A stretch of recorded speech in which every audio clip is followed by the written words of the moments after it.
जय जगन्नाथ बंधुगण आज आम जानिबा 2024 मई मासर मकर राशि मासिक राशिफल विषय।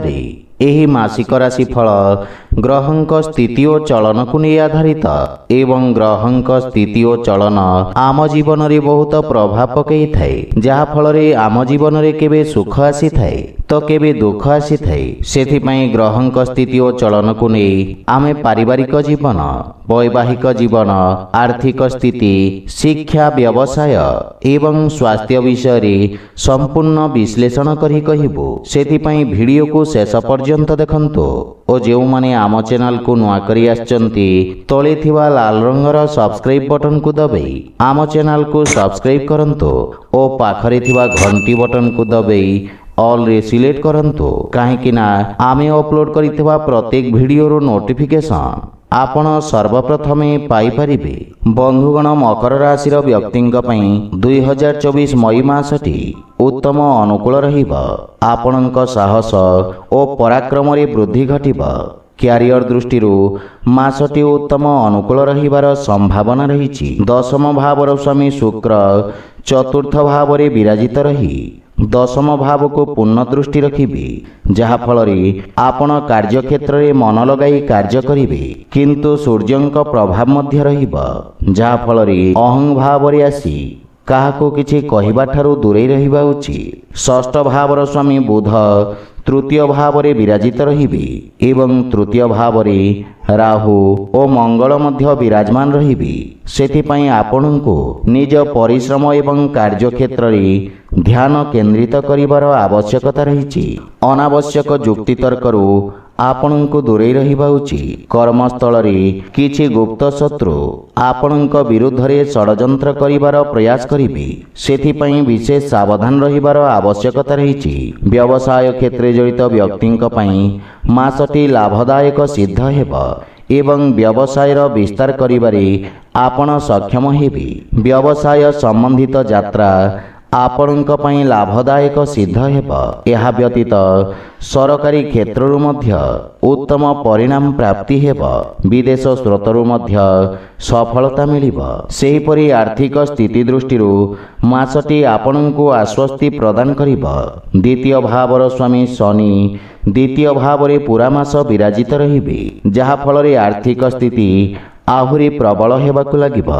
आपणक संचित धन रे वृद्धि हेबा तथा आपणक द्वारा करा जाइथवा आर्थिक लाभर प्रयास सार्थक सिद्ध हेबा। देवगुरु बृहस्पति पंचम भाव रे विराजित रही आपणक नवम भाव, एकादश भाव और लग्न भाव को पूर्ण दृष्टि रखिबे, जहा फल रे आपण सठिक मार्गरु सठिक निर्णय नहीं उत्तम धन अर्जन करिबारे सक्षम हेबे। आपणक आयर स्थिति रे वृद्धि घटिबाकु लागिबा, किंतु नुआ जानवाहन क्रय करिबार जोग रहिछि। विशेष करी मासर द्वितीयार्ध समय रे अधिक शुभ परिणाम प्राप्ति हेबा। शेयर मार्केट आदि निवेश लाभदायक सिद्ध हेबा। सेहिपरि प्रेम और वैवाहिक जीवन दृष्टिरु मासटी आपणक पई सकारात्मक रहिबा।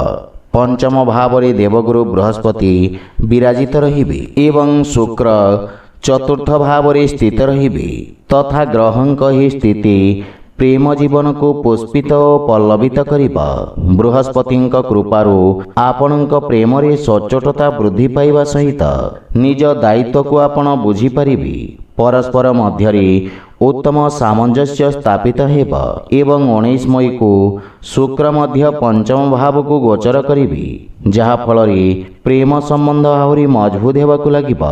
प्रेमींक सहित कौनसी प्रकार यात्रार मध्य संभावना रही एवं विवाहित व्यक्ति मानक पई मध्य मासटी उत्तम अनुकूल रहिबा। जीवन साथींक सहित पूर्वरु थिबा समस्या दूर हेबाकु लागिबा एवं उत्तम बुझाबना रहिबा। जीवन साथींक सहयोगरु कार्य क्षेत्र रे देखा देउथुबा सब समस्या दूर हेबाकु लागिबा। सेहिपरि पारिवारिक जीवन दृष्टिरु मासटी पारिवारिक आय रे वृद्धिर जोग रहिछि।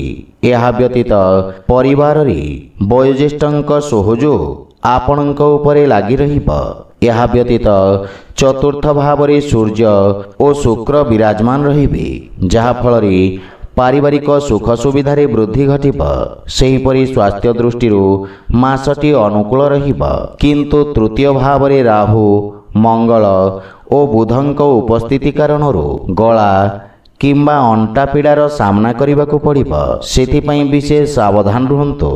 ଆପଣଙ୍କ ପାଇଁ ପ୍ରତିକାର ହେଲା ଆପଣ ପ୍ରତ୍ୟହ ଶନି ଚାଲିସା ପାଠ କରନ୍ତୁ ଏବଂ ହନୁମାନଙ୍କ ପୂଜାର୍ଚ୍ଚନା କରି ସିନ୍ଦୁର ଅର୍ପଣ କରନ୍ତୁ, ଶୁଭଫଳ ପାଇବେ। ତ ବନ୍ଧୁଗଣ, ଏହା ଥିଲା 2024 ମଇ ମାସର ମକର ରାଶିର ମାସିକ ରାଶିଫଳ ବିଷୟରେ। ଯଦି ଭିଡ଼ିଓଟି ଆପଣମାନଙ୍କୁ ଭଲ ଲାଗିଥାଏ ଲାଇକ୍, ସେୟାର ଓ କମେଣ୍ଟ କରି ଜଣାନ୍ତୁ ଏବଂ ଆମ ଚ୍ୟାନେଲକୁ ସବସ୍କ୍ରାଇବ୍ କରନ୍ତୁ। ଜୟ ଜଗନ୍ନାଥ।